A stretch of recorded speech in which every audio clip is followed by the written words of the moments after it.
Boris had to step out, but we have another great guest today, Elijah the Boy. He's a rapper, right? And does great music. We're gonna link up his Instagram so you can check him out and follow him. Elijah, tell us a little bit about yourself, where you're from, how you started this being in the music business, and what inspired you to be in it. So thank you for the introduction, by the way. Appreciate it.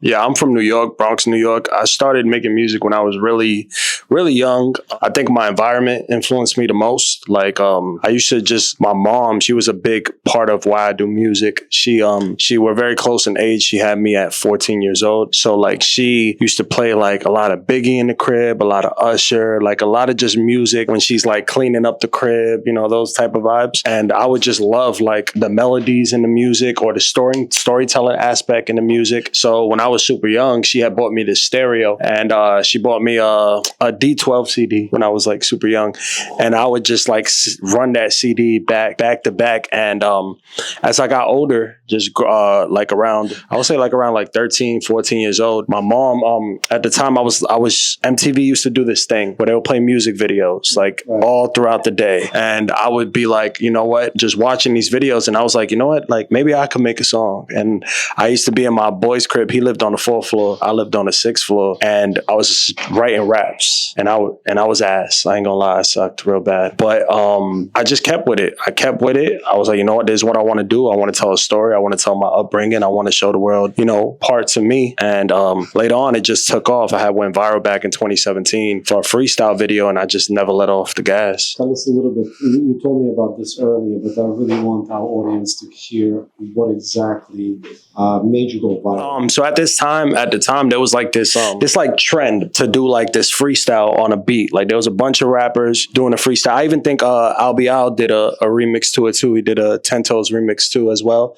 And at the time, I was just figuring out, I'm like this kid in the Bronx, in Hunts Point, living in like, you know, I like public housing. And I'm just like, how can I get my eyes, like, how can I get my music heard? How can I get seen somewhere that's not just in my area, you know? So when I saw that trend, I just took advantage. I ended up writing this freestyle to it. And then I put up this like 1-minute video just of me rapping. Give us a little verse out of it. I don't even remember it. Like, I'm gonna be honest, I don't really remember how the lyrics went because it was so long ago. He's gonna post it on his yeah, nah, definitely. It's on the internet. It got millions of views, but it was something that I did so long ago, and it was quick. And I didn't expect none of it. I just posted it, and within the first like 10 minutes, at first it did like 1,000 views, and at the time I had no motion, bro, like enough. So 1,000 views at the time, I was like, oh, 1,000 people saw this. All right, we lit. You feel me? Yeah, back in the day. So then like 15 minutes later, it was like at 20,000, and I was like, wait, what the fuck is going on? You know? And then like an hour passed, it had 100,000. I was going up like 500 followers at like every like 30 minutes, and I was like, yo, what is going on? Like, I'm freaking out. When it hits, it hits. Yeah, and at this time, I think at this time, like it wasn't like how now you go viral. I feel like now anybody with TikTok and how the algorithm has experienced a viral moment. Like, you don't, like anybody, it could be anybody. My mom has experienced a viral moment, you know? But back then, when you went viral, it was rare. Like, it was like, it wasn't something that everybody, so when it happened for me, I was like, oh, so I went from 1,000 followers to 20,000 overnight. And then I was like, how do I keep this moving? So I ended up going to like 20,000 to like almost like 40, and then it slowed down. And I was like, yo, I got to drop a song. I got to drop a video. I got to figure out how to touch all these people that I now acquired. And using leverage, using the fact that I had this moment. I didn't want to let it die, because my whole thing was, at the time, I thought I was ready for anything, you know, like being this kid. I'm like, I'm ready for all this, whatever. But I really wasn't. 40,000 followers. How old were you at that time? I was 19. That's crazy. Yeah, that's crazy. Yeah, so I was just like, okay. And then I just kept it going. And obviously anybody, just like the jewelry business, whatever, you have slow months, high months. Right. Same thing with music. Like, there's times where you on top of the world and you don't matter no more, because music moves so fast. And there's a society here, and the culture moves fast. Yeah, period. Just period. With social media, it with jewelry, the same thing. You come out with a design, the lifespan of it is 6 months. If that. Yeah. So yeah, like 3 months in music is like a whole year. you know? So like for me, I was just like, yo, I got to figure out how to keep this alive. And just through trial and error, just kept putting it out, kept showing my face, kept just throwing things at the wall, seeing what stuck. And it just been growing ever since. You know, one thing you have mentioned, you know, we're coming up here for this podcast. You know, we're talking in the car and getting an understanding. Now, you know, I'm 15 years older than you are, you know, show my age. But at 27 years old, your mindset, you know, and you said something that kind of stood out to me now, is to say, he was like, you know, sometimes you just can't give up. You just gotta, don't care what anybody, just keep pushing, keep going for it. And it's a lot of folks' mindset and kids and audience watching this podcast. And I know, because we all kind of fall victim, is how can I keep myself perceived at a vision and a perspective you want people to perceive you as opposed to just saying, you know what, I'm going to do what I'm going to do. If you don't like it, slide to the left and I'm just going to keep moving this motion. And it makes things more relaxed. It puts a lot more pressure off the creatives and just doing what you're doing. And another thing that I'm noticing, you know, AKA Toxic Lover Boy. You know, I love what's going on here. Huge fan, by the way. And how I know this, I've done a car show where I hosted and he came in and headlined a show for a pretty big car show in Jersey a couple months ago. And I've never seen so many moms, dads, guys in their 40s, their daughters that are 16, 17 that recited his music. You would have thought Drake was performing. And he was like, he had the engagement by the audience. He's signing all autographs, pictures. Like I'm standing there and I'm somebody who's been in the entertainment field for 25 years. I'm just like, this kid got it. He's got it. He understands it. And not only that, I want to kind of dive into not only being creative, but something that all of us are kind of learning and you kind of mastered is you've learned how to self-market yourself and capitalize on not only having a following, because anybody can have a following, but an engaging audience that's becoming financially fulfilling in all due respect. And people keep understanding and keep buying for the cost, you know? And I feel like there's a simile there with jewelry in the industry, and especially here with ECI. It's just like, okay, you know, you're doing something that growth, even with me, you get a film or you get a project or, you know, you're nominated, you celebrate with your audience, and with that it's, you know, buying a watch or something that has some intimate moment and something you can understand and hold forever and pass on, like Sean was saying in before. So, you know, tell me a little bit about, and our audience here, I heard it before, but I think it's extremely enticing, understanding on learning this algorithm, and if not, just keep, like, you look at your insights all the time, you pay attention to details, and most entertainers don't. They expect somebody else to do, and you're pretty much hands-on. So I think with me early on, I think with my journey, I felt like it was kind of forced on me in a sense because I felt like I didn't know anybody. And you didn't go to school for marketing? Nah, I dropped out of college like after a semester. It's dope. Yeah. Take notes, guys. This is organic. Yeah. So basically, I think what I've learned throughout my journey is that if you're not creating something for the audience to really grab onto and relate to, it's hard to make them stick around. So if it's almost like, and I was saying this, like, especially being a rapper, right? Yeah.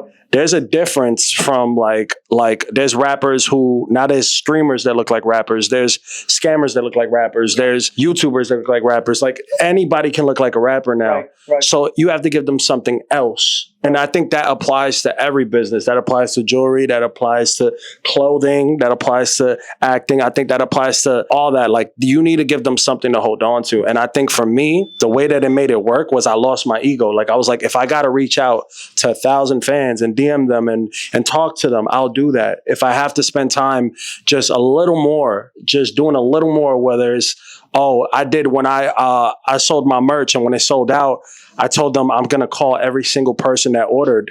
You know, you had to put their phone number in, and I called them and I was like, yo, thank you so much. And just that interaction alone turns them into like, he doesn't just want money from us. He also just, now he wants, like, you know, now it's like, it's a connection. Now they feel like, wow, he's grateful. And something that I always say to my audience, no matter what accomplishment I do, I never be like, look what I did. I'd be like, look what we did. Because these people are your investors. The people that buy my music or my tickets to my shows, that buy your movies, that buy his clothing, that buy his jewelry, are all investors into what he's doing, what we're doing. So I let them know that, like, this isn't possible without them. And I feel like when you come off with that message very clearly and it's believable, and they don't feel like you're just saying it to be like full of shit or whatever, like, that creates them like diehard fans, diehard supporters into whatever you do. So that when I transition out of music and I do whatever else, they're like, no, I rock with Elijah so heavy. Whatever else he do, I'm gonna support. I love it. I love it. I mean, that's. I mean, you can't hear anything as organic as it is, and just understanding, like what you just said, calling 200-300 people and personally thanking them. You know, it's taking that extra time. But we don't think about. I mean, I know personally, I don't call every single person who buys merchandise or signs, but just that, like taking note from somebody young, just understanding, you know, the audience is your investors, and when you have that intimate relationship, and that's the reason why you do so well with your audience, because you already have a built-in. And I was saying this in you know, on our drive up here, not only having a following and an engagement, but an engagement that also knows and are trained to understand that investing in this monetary is going to pursue the cause of you getting good music and adapting to what they want to hear. So it's a win-win for both, right? They want It's something. I need you to keep making music, but if you want me to keep making music, this is how I survive. And and it's you find that common denominator and that balance. And I feel like it's I mean, it's a proven fact that's been more working. honest, I think. Yeah, When just you're, like, engaging. when you're more honest about where it's going and what you're trying to do, and let them know and let them a little bit more inside, Yeah. I feel like they'll be more willing to like support. And then tell that's you- another reason. Go ahead, I'm Sean. gonna tell you what a lot of people don't understand, like what Elijah, you know what I'm saying, like entertainers. I mean, like even with me, when I first got into the scene, somebody gave me some advice. She was like, promote yourself like you're an entertainer. Promote yourself like you're a rapper. Market yourself that way right there. So I'm like, wow, like I wanted to be a promoter. She said, if you're gonna be a promoter, promote yourself like you're a rapper. You know what I'm saying? Like you're a superstar. You have to, like, people want to Be see before you have to, yeah. a be before superstar. you So come- now, when I started getting into the promotion game, I do promoting parties. That was my love, doing parties. That comes before the merch. That comes before everything else. Me being a promoter, and I had to really pin in my mind, like I done photo shoots. Promoters wasn't doing that. Right. For me, I started doing crazy jury. Boys was doing that. I meet hustlers want to do parties. You know where I'm coming from? Because doing a promoter at the time was like, he's a promoter. Like, it's a look, they looked at people. Yeah, of course. You know what I'm saying? And the promoter is really not a cornball. He just have an art of getting people out. But course. that's what they looked at him as one time, as a corny lame. And I came into the game like, I'm Sean Hartwell. I'm wearing jewelry. I'm doing photo shoots. I'm going over color magazines. I'm doing a flyer that, and the dude taught me to make. He said, if you make a flyer for your birthday, make a flyer so hard that somebody want to sit on a table. So I would make the best flyer, and then I will go get one of my friend's cars, and I would get his Bentley, and I would drive around for different parts of the town and pass that flyer out. Right. You know what I'm saying? Like hand-to-hand combat. You know what I'm saying? Like if I'm back on the block. You know what I'm saying? And that's what made me grow. So, but when I went into doing the merch, I really promoted myself for 5-8 years doing parties. It just kept into went hand in hand. And what people don't understand is that once you get in your mind that all this shit is entertainment. Right. Instagram, the jury, whatever it is, it's point blank entertainment. And you promote it like that, and you're the act, you're the move, you have a starring role in your show. You're right. When you step out that door, when you get up, brush your teeth, make your bed up, your first accomplishment of the day, you make your bed up, you just start an act, everything, you put yourself together, get up in the morning, make my bed up. It's the first accomplishment of my day. Make my bed up. Boom, now I got to accomplish something else for my day. You move on. You're the actor, you're the star. Right. You know what I'm saying? So when you meet people, they see your presentation and people see like, you Sean, or you such and such. Yeah. But you have to market yourself like that day in, day night. You know what I'm saying? When we do parties, there's no day off. Right. We're selling jewelry. He has no day off. Yep. Even when he's off in his house, he's thinking how he's going to sell something the next day. Right. For me, he's thinking about that. He might be talking to his wife, might be talking to the kid, boom. That moment he sit back, I gotta come up with a new piece. I gotta control the crowd. I gotta get back into the game. Because even with parties, merch, everything changes, but you gotta keep yourself in the game. Right. But when you know that you in this game to win it, and it's all entertainment, it's no such thing as someone laughing at you. Right. Because one day he could be laughing at you, next day he be laughing with you, next day he be asking you for a favor. Yep. How did you do it? So it's very important that it's entertainment. Basically, they phase off. Yeah. Literally. When we started our business in Elizabeth, New Jersey, we worked 7 days a week. We start our job at 9, finish at 11. And it would take me an hour and a half to get home. For good 20 years, that's what we did. Now that we're here, we take 1 day off. Saturdays we off, we relax, we spend our time with our 25 years later. You put the work 25 in. years. But still, even though being 25 years in the business, we still have to work hard. I get a text message at 2 a.m. I'm answering because that's the part of my nature. Same thing with Boris. I'm sure the same thing with you. Same thing with Sean. We have to, hard work pays off. That's the only way you can succeed. So to all the young entrepreneurs that are trying to start their own thing, if you're not going to put the work in, don't even bother. And If you're willing to put the work in, you will succeed. That's a fact. now, Al, also elaborate on, because listen, even in filmmaking, listen, there's ups and downs at every industry, and at times you find yourself in a pickle. But I what we had talked about before, which is an awesome model what you guys also have, is having the ability using, which I think is brilliant, collateralizing for folks out there that are looking for, short-term, liquid to do something else before they pick themselves up. Most of these banks now, inflation's high, rates are high. You guys also offer not only selling jewelry and fixing jewelry, 15% off diamonds and best rates in wholesale for luxury watches, which we all know, but you also offer, collateralization towards luxury watches. So anybody who has a luxury watch, you can collateralize it at a rate which is probably cheaper than anybody else. So I'll let you kind of pick up on that, because I think that's a great mechanism for a lot of people. Right. So most of my clients that are utilizing our services on collateral loans are clients that are businessmen. And in any business, there's hiccups. Of course. We're talking about truck drivers. We're talking about construction guys. Basically, Sometimes in payroll, Right. it might be. And people don't understand that having jewelry and having luxury watches is a financial tool. Some look at it as more of a fashion thing. I look at it as a financial tool. If you need the extra cash to bring your business to a different level, I'm your guy. For every $1,000 that you borrow, it's going to cost you $40 a month. It's not bad. Yeah, it's not. It's nothing. But you only take that type of a loan when you can make more than $40 per $1,000. Yeah. And I will always guide you, and I will tell you, hey, this is what it is. That's how you should do it. Keep it a short-term loan, or you can extend it.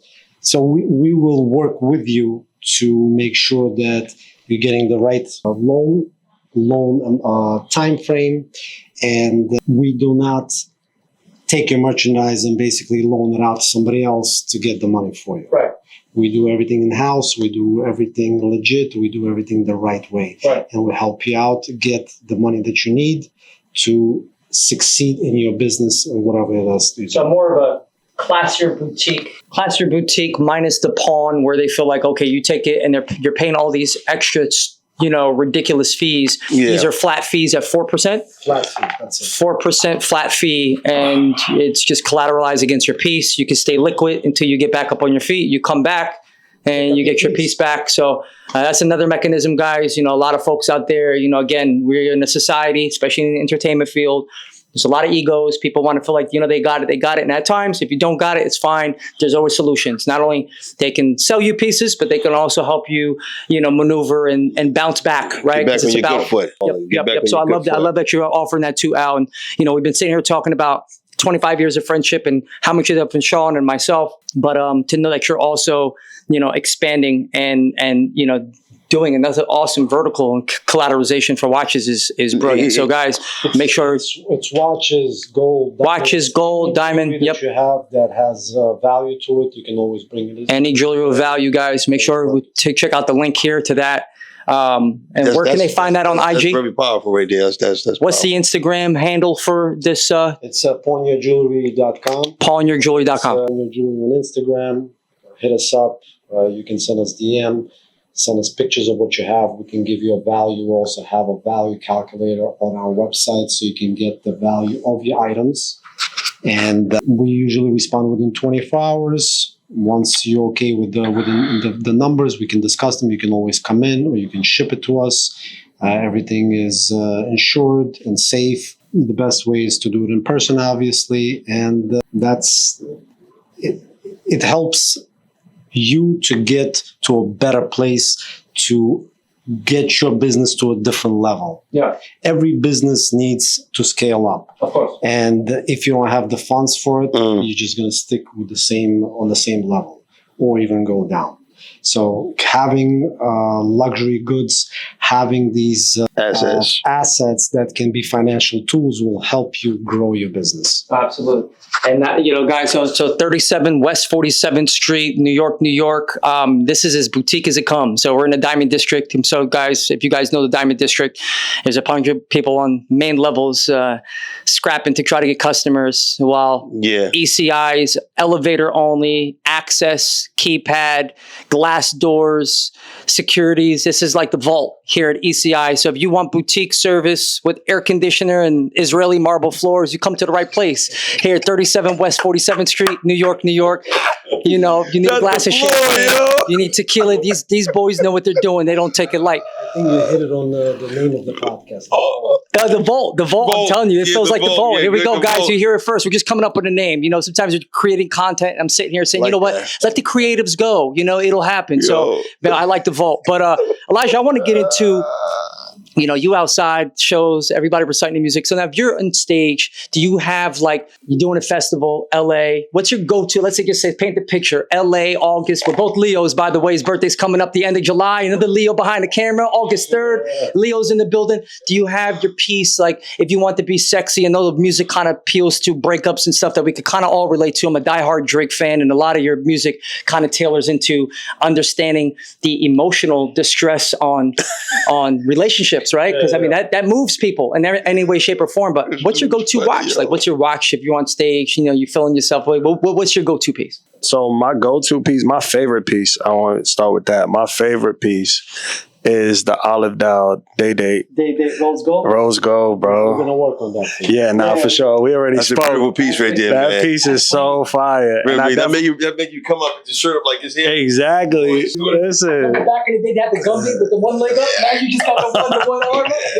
And you don't need no other piece with that. Nah, that's just so clean. It's almost like if you know. Yeah, it's the conversation just starts right there. So definitely that one. Just like Cuban too, on stage. Yeah, definitely. Because I be jumping around a lot on stage and just something with a good class. Exactly.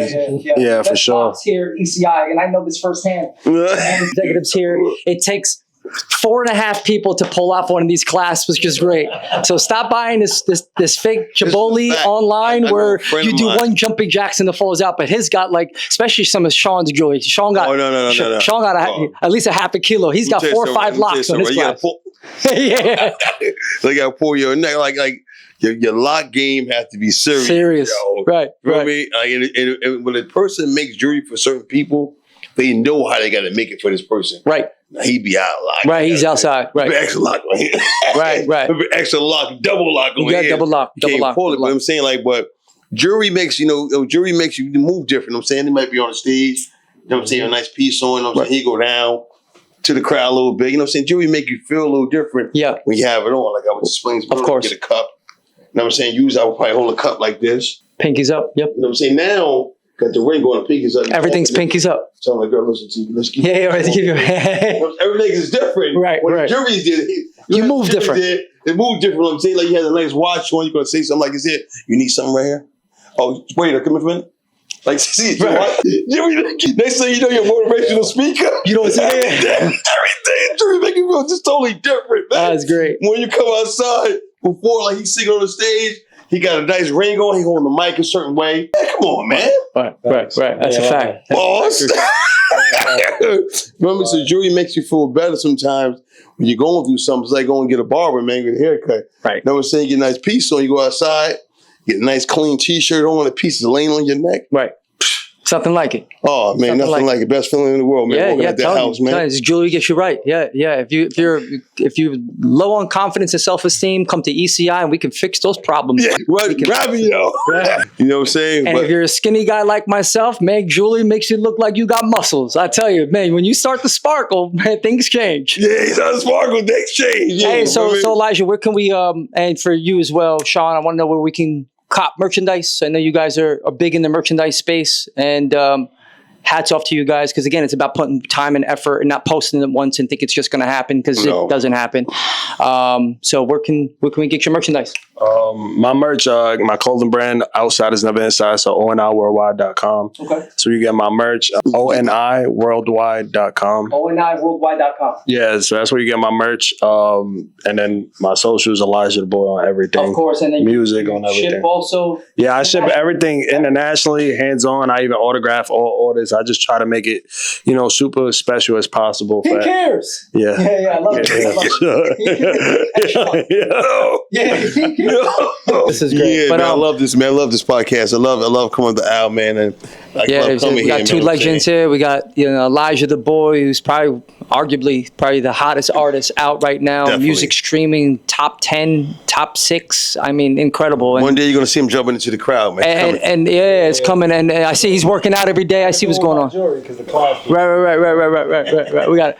But I mean, he's going viral. He has a great presence on social, which is one monster. Then having the organic growth on the rapping concert side, I think he's got both lanes. He's on the right track, got his head on the shoulders.